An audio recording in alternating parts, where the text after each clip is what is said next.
RBSC और NCERT परीक्षा के तहत तैयारी करने वाले सभी 12th कक्षा के विद्यार्थियों का साहित्य क्लासेस में हार्दिक स्वागत, हार्दिक अभिनंदन। प्रिय विद्यार्थियों, आज हम हिंदी अनिवार्य जो कि आपके पुस्तक है आरोह भाग 2 जिसका गद्य भाग जिसका अध्ययन हम करेंगे। पद्य भाग का पहले अध्ययन किया, एक पाठ हम गद्य भाग का पढ़ेंगे, एक गद्य भाग और एक दूसरा पद्य भाग। इस पाठ में से आपको लेखक का परिचय, संपूर्ण पाठ की व्याख्या, बीच में प्रश्न बनने वाले प्रश्नोत्तर, परीक्षा के लिए मुख्य प्रश्न उत्तर भी आपको बताए जाएंगे और आपको गृह कार्य भी दिया जाएगा जो आपको करके अपने अध्यापक जी से चेक करवाना है। ऑनलाइन एजुकेशन में सबसे महत्वपूर्ण जो है वो 12th कक्षा के लिए होमवर्क है और होमवर्क आपको किस तरह करना है। होमवर्क के बहुत ही छोटे छोटे प्रश्न आपको बताए गए हैं और वो छोटे छोटे प्रश्न बहुत ही महत्वपूर्ण भी है। उन प्रश्नों को आप निश्चित रूप से करके अपने क्लास टीचर के पास निश्चित रूप से जमा करवाएं। और पाठ का नाम है भक्तिन, जो कि महादेवी वर्मा का लिखा हुआ है। इसका हम पहला भाग पढ़ेंगे, इसको 2 भागों में बांट करके पाठ को पढ़ेंगे, प्रथम भाग और द्वितीय भाग। प्रथम भाग के बाद भी आपके गृह कार्य के लिए प्रश्नोत्तर होंगे, द्वितीय भाग के बाद भी आपके प्रश्नोत्तर होंगे। तो आप निश्चित रूप से मेरे साथ बने रहें। और आप सभी की सुविधा के लिए व्हाट्सएप ग्रुप का निर्माण किया गया है। व्हाट्सएप ग्रुप से आप जुड़ने के लिए मैं आगे आपको मेरे नंबर बता दूंगा, जिसमें आप अपना नंबर ऐड करवा सकते हैं और निःशुल्क है, किसी प्रकार की कोई फीस नहीं है। आप चैनल को सब्सक्राइब अवश्य करें। सब्सक्राइब करने से जब भी किसी प्रकार का कोई भी वीडियो अपलोड होता है तो अपलोड होते ही आपके मोबाइल पर उसका नोटिफिकेशन आ जाता है और आप उसे तुरंत देख लेते हैं। 12th कक्षा के लिए बहुत ही महत्वपूर्ण कक्षाएं अपलोड होगी, हिंदी साहित्य, हिंदी अनिवार्य और इसके साथ ही इंग्लिश और पॉलिटिकल साइंस, चारों विषयों की बहुत ही महत्वपूर्ण कक्षाएं अपलोड होगी। तो आप निश्चित रूप से इसे सब्सक्राइब कर लें।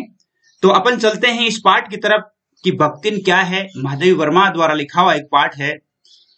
सबसे पहले हम लेखिका का परिचय जानेंगे कि महादेवी वर्मा कौन है, क्या है। तो इसमें देखिए, महादेवी वर्मा जिसके बारे में जन्म है वो इनका 1907 में फर्रुखाबाद उत्तर प्रदेश में होता है। इनकी रचनाएं देखिए, दीप शिखा यामा एक काव्य संग्रह है जिस पर उन्हें ज्ञानपीठ पुरस्कार भी मिला था। ज्ञानपीठ पुरस्कार कौन से, यानी आपके बाद में आपको प्रश्न पूछे जाएंगे कि किस काव्य संग्रह पर महादेवी वर्मा को ज्ञानपीठ पुरस्कार मिला, तो वो कौन सा संग्रह था? यामा था। श्रृंखला की कड़ियां, आपदा संकल्पिता, भारतीय संस्कृति के स्वर जो कि एक निबंध संग्रह है, अतीत के चलचित्र, स्मृति की रेखाएं, पथ के साथी, मेरा परिवार जो एक संस्मरण और रेखा चित्रों का संग्रह है। इनको महादेवी जी को प्रमुख पुरस्कार कौन कौन से मिले थे? ज्ञानपीठ पुरस्कार मिला था यामा संग्रह के लिए 1983 में। देखिए, बहुत इंपॉर्टेंट प्रश्न है, कब मिला था ज्ञानपीठ पुरस्कार? 1983 में। और उत्तर प्रदेश हिंदी संस्थान का भारत भारती पुरस्कार और पद्म भूषण जो पुरस्कार है वो उन्हें 1956 में मिल गया था। यानी इतने पुरस्कारों से नवाजी गई। उनका निधन 1987 में हो गया था इलाहाबाद में, यानी 80 साल की उम्र में, 80 वर्ष की उम्र में महादेवी जी का निधन हुआ। बहुत ही इंपॉर्टेंट बात है। और इनके बारे में क्या लिखा जाता है कि संसार के मानव समुदाय में वही व्यक्ति स्थान और सम्मान पा सकता है, वही व्यक्ति जीवित कहा जा सकता है जिसके हृदय और मस्तिष्क ने समुचित विकास पाया हो। अर्थात जो व्यक्ति हृदय से और मस्तिष्क से पूर्ण विकसित हो, वही व्यक्ति इस संसार में सम्मान प्राप्त कर सकता है। और उनमें महादेवी जी एक विशेष थी। जो मनुष्य अपने व्यक्तित्व द्वारा मनुष्य समाज से रागात्मकता के अतिरिक्त, रागात्मक का मतलब है संसार से लगा, इसके अतिरिक्त बौद्धिक संबंध भी स्थापित कर सकने में समर्थ हो, वह व्यक्ति संसार में पूजनीय होता है। साहित्य सेवी और समाज सेवी दोनों ही रूपों में महादेवी वर्मा की प्रतिष्ठा रही है। महात्मा गांधी की दिखाई राह पर अपना जीवन समर्पित कर उन्होंने शिक्षा और समाज कल्याण के क्षेत्र में निरंतर कार्य किया। ये देखिए इंपॉर्टेंट लाइन है। नारी समाज में शिक्षा प्रसार के उद्देश्य से उन्होंने प्रयाग महिला विद्यापीठ की स्थापना की। देखिए ये भी है, नारी समाज की शिक्षा में इनका क्या योगदान रहा? प्रयाग महिला विद्यापीठ की स्थापना की थी। साहित्य जगत में महादेवी वर्मा की प्रतिष्ठा बहुमुखी प्रतिभा रचनाकार के रूप में रही है। इसके साथ ही अगर कविता के क्षेत्र में वे छायावाद के 4 स्तंभों में से एक मानी जाती है। 4 स्तंभ थे छायावाद के, प्रसाद पंत निराला और महादेवी वर्मा, पंत सुमित्रानंदन पंत नवीन, जयशंकर प्रसाद, सूर्यकांत त्रिपाठी निराला और महादेवी वर्मा, ये छायावादी काव्य के 4 स्तंभ माने जाते हैं। तो अपने निबंधों और संस्मरणात्मक रेखाचित्रों के कारण एक अप्रतिम गद्यकार के रूप में भी उनकी चर्चा होती रही है। कविता और गद्य, इन दोनों क्षेत्रों में उनकी प्रतिभा अलग अलग स्वभाव लेकर सक्रिय दिखती है। कविताओं में देखिए, जहां मैं आपको अंडरलाइन करवाता हूं किसी लाइन के नीचे, तो वो लाइन आप निश्चित रूप से अपनी किताब में भी पढ़ें, क्योंकि उससे प्रश्न बन सकता है। कविताओं में वे अपनी आंतरिक वेदना और पीड़ा को व्यक्त करती हुई, कविताएं जो है उनकी, उनमें आंतरिक वेदना और पीड़ा को व्यक्त करती हुई इस लोक से परे किसी और सत्ता की ओर अभिमुख दिखलाई पड़ती है। अपने गद्य में उनका गहरा सामाजिक सरोकार स्थान पाता है। श्रृंखला की कड़ियां जो 1942 में जब वो 35 वर्ष की थी, उस समय की एक अद्वितीय रचना है। जब महिला ये माधवी जी 35 साल की थी, तब उन्होंने श्रृंखला की कड़ियां काव्य जो संग्रह लिखा था, वो बहुत ही इंपॉर्टेंट एक अद्वितीय रचना है, यूनिक है, जो हिंदी में स्त्री विमर्श की भव्य प्रस्तावना। यहां से एक प्रश्न बनेगा कि इन माधवी जी का कौन सा जो काव्य संग्रह है या कौन सी रचना है जो स्त्री विमर्श के लिए एक भव्य प्रस्तावना है, तो वो कौन सी है? श्रृंखला की कड़ियां। ध्यान रखें, ये प्रश्न आपको आगे करने हैं। उनके संस्मरणात्मक रेखाचित्र में अपने आसपास के ऐसे चरित्रों और प्रसंगों को लेकर लिखे गए हैं जिनकी साधारणतः हमारा ध्यान नहीं खींच पाती, लेकिन महादेवी जी की मर्मभेदी और करुणामयी दृष्टि उन चरित्रों में साधारणतः में नहीं, असाधारण तत्वों का संधान करती है। यानी ये हमारे सामने, जैसे मान लो वो जिन चरित्रों का बखान करती है या गुणगान करती है, लिखती है, वह चरित्र सामान्य से प्रतीत होते हैं, लेकिन उन सामान्य में भी महादेवी जी क्या करती है? एक विशेष ढूंढती है। सामान्य में भी क्या ढूंढती है? विशेष ढूंढती है। इस तरह समाज के शोषित पीड़ित तबके को उन्होंने अपनी गद्य रचनाओं में नायकत्व प्रदान किया है। देखिए, ये बहुत इंपॉर्टेंट लाइन है, क्योंकि जितने भी छोटे लोग थे, छोटे तबके के लोग थे, वो लोग उनके संपर्क में थे, जैसे उनके परिवार में थे, या जैसे उनका नौकर के रूप में रहना है या उनके साथ रहना है। तो इस प्रकार उन्होंने उनमें भी बहुत अच्छाइयां देखी, उन अच्छाइयों को उन्होंने कलमबद्ध किया है। उनके इस प्रयास ने हिंदी के साहित्यिक समाज पर ऐसा गहरा असर डाला कि संस्मरणात्मक रेखाचित्रों की विदा के लिए शोषित पीड़ित आमजन को विषय वस्तु के रूप में मान्यता मिल गई। संस्मरणात्मक रेखाचित्र यानी ऐसा रेखाचित्र या इस प्रकार का चरित्र जो है वो हमें संस्मृत हो, अर्थात हमें अच्छी तरह से याद हो। तो अपन देखते हैं ये पाठ क्या है। इस पाठ में देखिए, भक्तिन महादेवी जी का एक संस्मरणात्मक रेखाचित्र है। क्या है? संस्मरणात्मक रेखाचित्र है जो स्मृति की रेखाएं में संकलित है। ये कहां संकलित है? स्मृति की रेखाएं उनमें संकलित है। इसमें महादेवी जी अपनी सेविका भक्तिन के अतीत और वर्तमान का परिचय देते हुए उनके व्यक्तित्व का बहुत दिलचस्प खाका खींचती है। और महादेवी के घर में काम शुरू करने से पहले उसने कैसे एक संघर्षशील, स्वाभिमानी और कर्मठ जीवन जिया, कैसे पितृसत्तात्मक मान्यताओं और छल छदम भरे समाज में अपने और अपनी बेटियों के हक की लड़ाई लड़ती रही, और उसमें हार कर कैसे जिंदगी की राह पूरी तरह बदल लेने के निर्णय तक पहुंची। यानी एक शोषित महिला की कहानी है, ये शोषित महिला की कहानी है या उसका संस्मरण है, उसका चरित्र है, जिसने इसको हम ये कह सकते हैं कि एक वास्तविक रचना है। ये संस्मरण वही होता है जब हम वास्तव रूप में किसी व्यक्ति से या किसी घटना से प्रेरित होते हैं।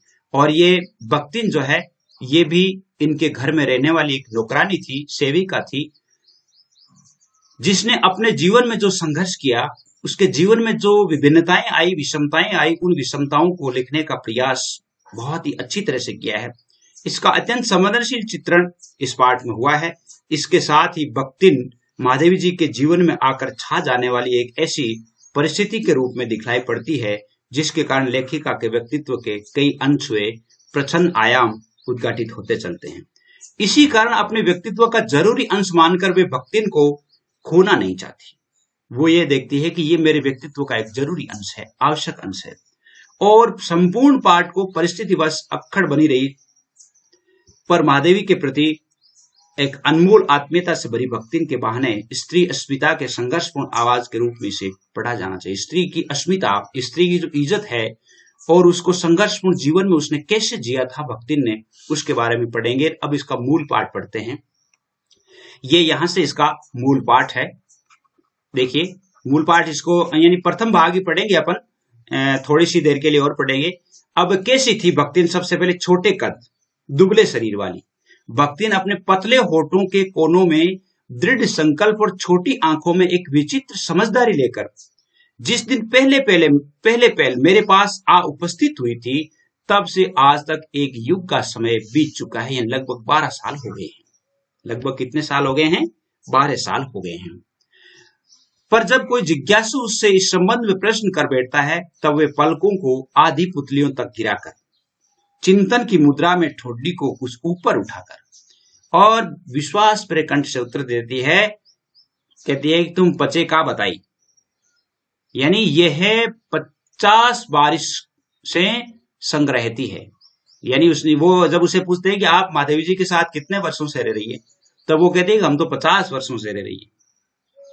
इस हिसाब से मैं 75 की ठहरती हूं और वह 100 वर्ष की आयु भी पार कर जाती है।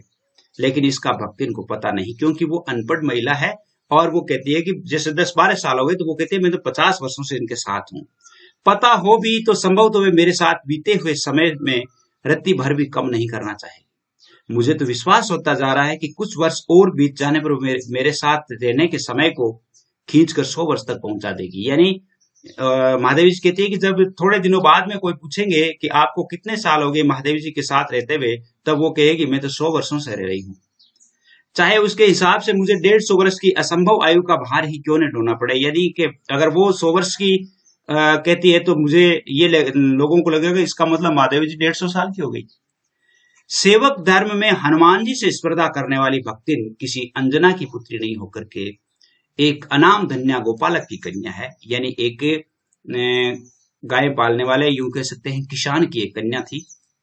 वो कोई हनुमान जी से स्पर्धा करने वाले, जिस प्रकार हनुमान जी ने भगवान श्री राम की सेवा की थी, उसी प्रकार वो भी एक बहुत ही स्वामी भक्त महिला थी। नाम है लक्ष्मी। इसका मूल नाम क्या है? लक्ष्मी अर्थात लक्ष्मी। पर जैसे मेरे नाम की विशालता मेरे लिए दुर्वह है, वैसे ही लक्ष्मी की समृद्धि भक्तिन के कपाल की कुंचित रेखाओं में नहीं बन सकी। नाम तो लक्ष्मी अर्थात लक्ष्मी था, लेकिन वो बहुत गरीब थी। तो ये कहती है कि मेरे नाम में जिस प्रकार विरोधाभास है, वैसा ही विरोधाभास उनके नाम में है। वैसे तो जीवन में प्राय सभी को अपने अपने नाम का विरोधाभास लेकर जीना पड़ता है, पर भक्तिन बहुत समझदार है, क्योंकि वह अपना समृद्धि सूचक नाम किसी को बताती नहीं। केवल जब नौकरी की खोज में आई थी, तब ईमानदारी का परिचय देने के लिए उसने शेष इतिवृत्त के साथ यह भी बता दिया था, पर इस पर प्रार्थना के साथ कि मैं कभी नाम का उपयोग नहीं करूं। उसने कहा मेरा नाम तो लक्ष्मी है, लेकिन आप इस नाम से मेरा उपयोग नहीं करेंगे, क्योंकि मैं इस नाम से जीना नहीं चाहती। उपनाम रखने की प्रतिभा होती है, तो मैं सबसे पहले उसका तो यानी देवातीन क्या जाने, इसी से जब मैंने कंठी माला देखकर उसका नया नामकरण किया, तब वे भक्तिन जैसे कवित्व ही नाम को पाकर भी गदगद हो उठी। जब मैंने सबसे पहले उन्होंने कहा कि इस नाम से नहीं, तो मैंने उसका नाम भक्तिन रखा। भक्तिन क्यों रखा, क्या देख करके रखा? देखिए यहां से प्रश्न बनता है, क्या देख करके रखा? उसके गले में कंठी माला देख करके और उसके फिजिक को देख करके, उसके शारीरिक गठन को देख करके ऐसा लगता था कि ये एक भक्त महिला है। और वक्त इनके जीवन का इतिवृत्त बिना जाने उसके स्वभाव को पूर्णतया क्या अंश देना या दे पाना समझना भी कठिन होगा। वह ऐतिहासिक झूंसी गांव में प्रसिद्ध एक सूरमा की इकलौती बेटी थी। गांव झूंसी गांव में, यानी सूरमा की इकलौती बेटी ही नहीं, विमाता की उन्नति बन जाने वाली ममता की छाया में पली थी। और उसकी मां जो थी वो छोटी उम्र में मर चुकी थी। उनके पिताजी दूसरी पत्नी से विवाह कर लाए थे, और विमाता की अर्थात विमाता यानी सोतेली मां का कहर भी उन्होंने झेला है। ये भी उनके जीवन में हुआ था। आगे देखिए, 5 वर्ष की उम्र में उसे हंडिया ग्राम के एक संपन्न गोपालक की सबसे छोटी पुत्रवधू बनाकर पिता ने शास्त्र से 2 पग आगे रहने की ख्याति कमाई। देखिए शास्त्र से अर्थात शास्त्रों में लिखा हुआ है पुराने शास्त्रों में कि बेटी का ब्याह जल्दी कर देना चाहिए। तो उनके पिता ने 5 वर्ष की उम्र में ही हंडिया जो गांव था, वहां के एक किसान थे, उस किसान के बेटे के साथ उनका विवाह कर दिया। तो कितनी साल की उम्र में भक्तिन का विवाह हो गया था? 5 वर्ष की उम्र में। और 9 वर्ष की युवती का गोना हो गया। गोना अर्थात वीरागमन, जिसको अपन राजस्थानी में मुकलावा कह सकते हैं। और 9 वर्ष की जब वो भक्तिन हुई थी तब वह ससुराल जाने लग गई थी, और ये करके विमाता ने बिना मांगे पराया धन लौटाने वाले महाराज का पुण्य लूटा। पिता का उस पर अगाध प्रेम होने के कारण स्वभावतः ईर्ष्यालु और संपत्ति की रक्षा में सतर्क विमाता ने उनके मरणांतक रोग का समाचार तब भेजा जब मृत्यु की सूचना भी बन चुका था। अब जैसे मान लो वो ससुराल में रहती थी, ससुराल में रहते रहते क्या हुआ कि उनके पिताजी का देहांत हो गया था। भक्तिन के पिता का अर्थात लक्ष्मी के पिता का देहांत हो गया था। देहांत हो जाने के कारण उनकी जो सौतेली माँ थी उसके मन में ईर्ष्या थी कि कहीं वो किसी प्रकार का रोड़ा नहीं अटका दे, इसलिए उनके मरने की सूचना है वो कई महीनों तक नहीं भेजी, और लगभग कई महीनों के बाद एक सूचना मात्र रह गई थी तब उन्होंने भेजा। और जब ये सूचना उनके ससुराल में पहुंची तब उनकी सास को सबसे पहले सूचना मिली। तो सास ने क्या किया, रोने पीटने के अपशकुन से बचने के लिए सास ने उसे कुछ भी नहीं बताया, सासू ने भी कुछ नहीं बताया, और कहा कि बहुत दिन से नेहर नहीं गई, नेहर का मतलब पियर, बहुत दिनों से नेहर नहीं गई, सो जाकर देख आवे, यही कहकर और पहनना उड़ाकर सास ने उसे विदा कर दिया। सास ने कहा कि भाई तुम्हारे पीर तुम इतने दिनों से गई नहीं है, इसलिए आपको पियर जाना चाहिए, और ऐसा कह करके उसे श्रृंगार सजा करके और उनके पियर भेज दिया। और जब वो इस अप्रत्याशित अनुग्रह ने उसके पैरों में जो पंख लगा दिए थे, एकदम जल्दी से उसे कहा कि आपको अपने पियर जाना है, पियर जाके नहीं आई, तो वो बहुत खुश हो गई थी। लेकिन उनके पैरों में जो पंख लग गए थे वो गांव की सीमा में पहुंचते ही चढ़ गए। कैसे? गांव की सीमा में पहुंचते ही उसे पता लग गया या उनके किसी ने बता दिया कि उनके पिता है वो मर गए हैं। और हाय लक्ष्मी अब आई कि अस्पष्ट पुनरावृत्तियां और अस्पष्ट सहानुभूति दृष्टियां उसे घर तक ठेल ले गई। यानी जब वो गांव की सीमा में पहुंची तो वहां के जो परिवार की महिलाएं हैं और महिलाओं ने उसे रो रो करके बता दिया कि तुम इतनी लेट कैसे आई, इतनी देरी से कैसे आई। पर वहां न पिता चिन्ह शेष था, न विमाता के व्यवहार में शिष्टाचार का लेश था। तो वहां पर पिताजी थे नहीं, और उनकी विमाता जो थी, उनकी सौतेली माँ थी, वह शिष्टाचार से उससे बात भी नहीं कर पा रही थी। जब जिस घर में किसी प्रकार का कोई सम्मान नहीं हो, तब उसने क्या किया, दुख से शिथिल और अपमान से जलती हुई वह घर में पानी भी बिना पिए उल्टे पैरों ससुराल से लौट पड़ी। अब जैसे मान लो आपसे ये प्रश्न पूछा जाता है कि यहां से प्रश्न बनेगा कि जो लक्ष्मी जो है या भक्तिन है वो बिना पानी पिए अपने पियर से ससुराल क्यों लौट पड़ी? क्योंकि उनके पिता का देहांत हो गया था और उनकी सौतेली मां ने उसके साथ शिष्टाचार का व्यवहार नहीं किया था। सास को खरी खोटी सुनाकर उसने विमाता पर आया क्रोध शांत किया। पति के ऊपर गहने फेंक फेंक कर उसने पिता के चिर विछोह की मर्म व्यथा व्यक्त की। जीवन के दूसरे परिच्छेद में भी सुख की अपेक्षा दुख ही अधिक है। पहला परिच्छेद था जिसमें वो छोटी थी। प्रथम परिच्छेद कौन सा हुआ? जिसमें वो छोटी थी, छोटी का विवाह कर दिया गया, शादी कर दी गई, गोना हो गया, उसके बाद उसके पिता खत्म हो गए। अब यहां से पिता खत्म होने के बाद दूसरा परिच्छेद शुरू होता है। दूसरे परिच्छेद में भी उसे दुख ही मिला। जब उसने गेहूं रंग और बटिया जैसे मुख वाली पहली कन्या के 2 संस्करण और कर डाले, तब सास और जेठानियों ने और पिचकाकर उपेक्षा प्रकट की। जब उसके प्रथम कन्या हुई, अर्थात पहले क्या होता था कि लड़कियों का जन्म लेना है वो बुरा माना जाता था, अपशकुन माना जाता था। तो उनकी जो जिठानियां थी, उनकी सास थी, उन्होंने उसकी उपेक्षा करनी शुरू कर दी कि इसके तो बेटियां ही बेटियां हो रही है। और उचित भी था, क्योंकि उस समय का समय ऐसा था।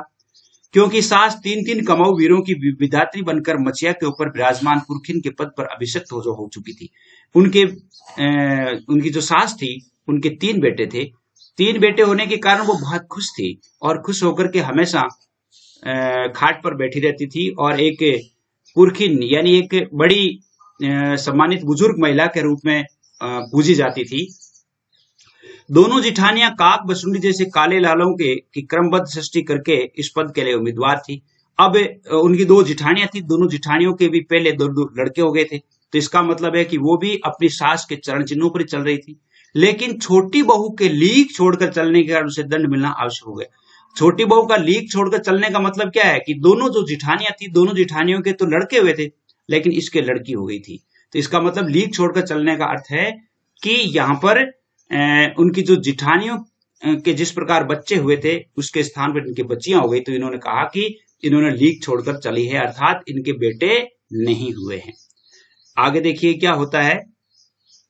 जिठानियां बैठ बैठ कर लोक चर्चा करती रही, लोक चर्चा करती, और उन्हें काले कलूटे लड़के धूल उड़ाते, वहां मट्ठा फेरती, कूटती, पीसती, रांधती और उसकी नन्ही लड़कियां गोबर उठाती। अब जो ही दूसरा परिच्छेद शुरू हुआ, दूसरे परिच्छेद में उनके काले कलूटे जो लड़के थे वो तो क्या करते, धूल उड़ाते, अर्थात वो फिरते रहते थे, मौज मस्ती करते थे। लेकिन वो क्या करती, मट्ठा फेरती, कूटती, पीसती, अर्थात राब बनाती, खाना पीना सब काम करती थी। और उसकी छोटी छोटी लड़कियां थी वो गोबर उठाती थी और कंडे पातती थी, अर्थात गोबर पातती थी। जिठानियां अपने भात पर सफेद राब रखकर गाढ़ा दूध डालती थी। सफेद राब, राब यहाँ पर क्या है कि एक गन्ने का रस जो है उससे बनाई जाती है। जिठानियां क्या करती थी, भात पर सफेद राब यानी गन्ने का रस डाल करके और गाढ़ा दूध डाल करके और अपने लड़कों को पिलाती थी, और दूध पर से मलाई उतार कर खिलाती थी। और वह काले गुड़ की डली के साथ कठौती में मट्ठा पाती और उसकी लड़कियां चने बाजरे की घूघरी चबाती। इस दंड विधान के भीतर कोई ऐसी धारा नहीं थी जिसके ऊपर खोटे सिक्कों की टकसाल जैसी पत्नी से पति को विरक्त किया जा सकता है। यानी यहाँ पर क्या है, देखिए बहुत इंपॉर्टेंट बात है यहाँ पे कि उनकी लड़कियां क्या करती, उनकी लड़कियों को घूघरी चबानी पड़ती, अर्थात यूं कह सकते हैं कि उनकी बच्चियों को के साथ बहुत ज्यादा दुर्व्यवहार किया जाता था। और वो क्या करती, जैसे कठौते में मट्ठा मतलब छाछ में जैसे घूघरी बनाती या जैसे छाछ में डाल करके रोटी खिलाती। लेकिन ऐसा कोई विधान नहीं था उस परिवार में या उस समाज में कि जिसके अनुसार खोटे सिक्कों की टकसाल जैसी पत्नी से पति को विरक्त किया जा सकता।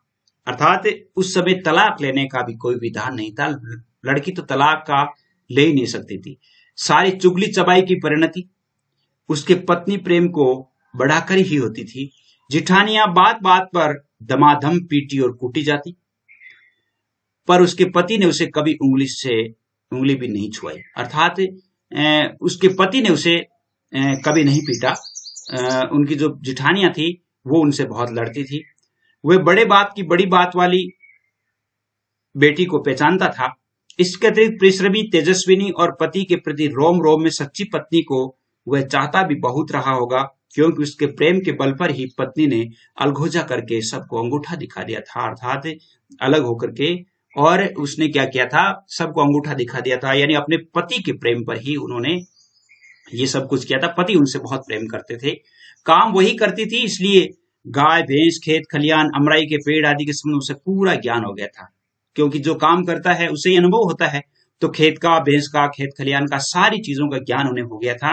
उसने छांट छांट कर ऊपर से असंतोष की मुद्रा के साथ भीतर से पुलकित होते हुए जो कुछ लिया वह सबसे अच्छा भी रहा। साथ ही परिश्रमी दंपति के निरंतर प्रयास से उसका सोना बन जाना भी स्वाभाविक हो गया, यानी उन्होंने बहुत अधिक परिश्रम किया, परिश्रम करने से वो घर में भी ठीक हो गई।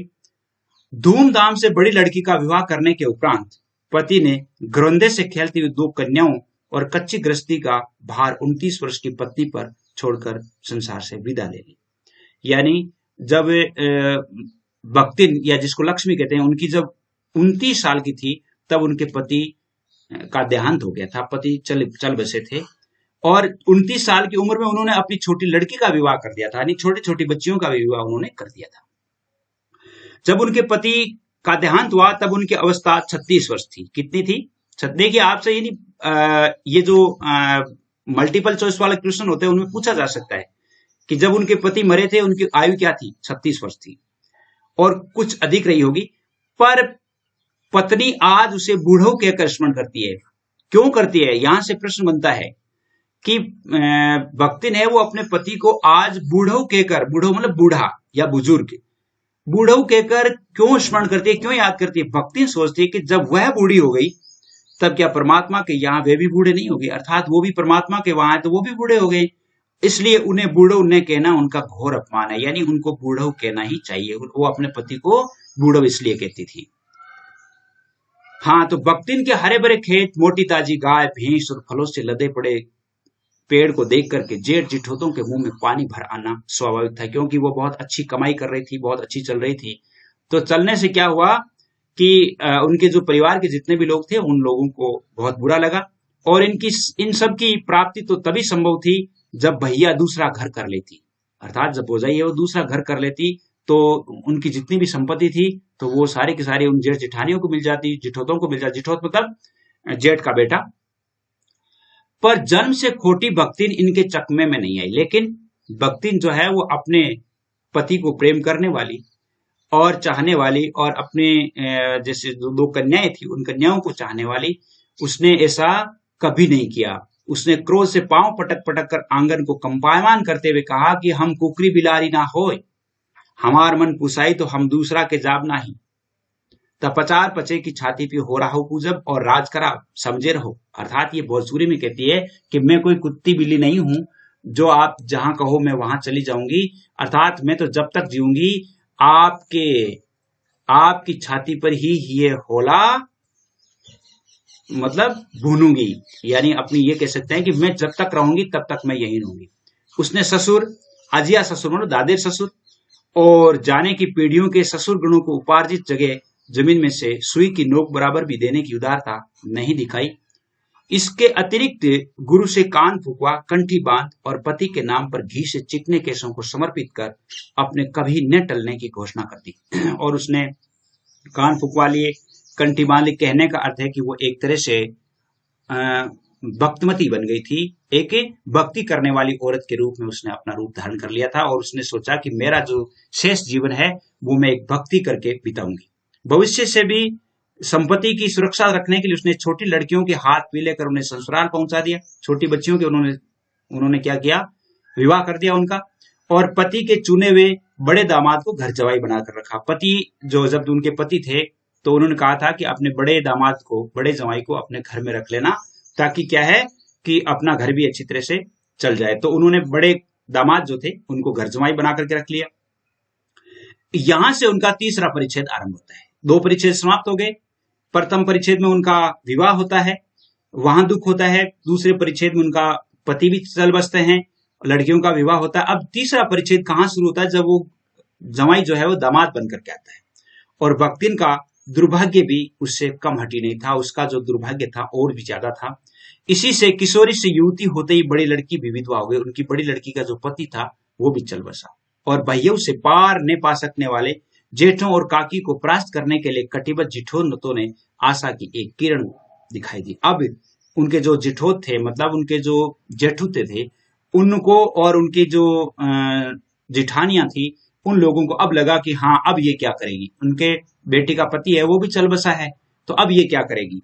और विधवा बहन के गठबंधन के लिए बड़ा जिठोत में बड़ा जेठ अपने तितर लड़ाने वाले साले को बुला लाया। उन्हें तितर लड़ाने वाले का मतलब है कि एक ऐसा ही कोई फिरतल था, ऐसा ही फिरतल उनका साड़ा था, उसको बुला लाए, क्योंकि उसका हो जाने पर सब कुछ उन्हीं के अधिकार में था। और वो ये सोचता था कि मेरे साले का गठबंधन, अर्थात मेरे साले का विवाह इस लड़की से हो जाता है तो सब कुछ मेरे अधिकार में रहेगा और जो मैं चाहूंगा वही होगा। बख्तिन की लड़की भी मां से कम समझदार नहीं थी। यहां से प्रश्न बनता है कि बख्तिन की लड़की भी मां से कम समझदार नहीं थी।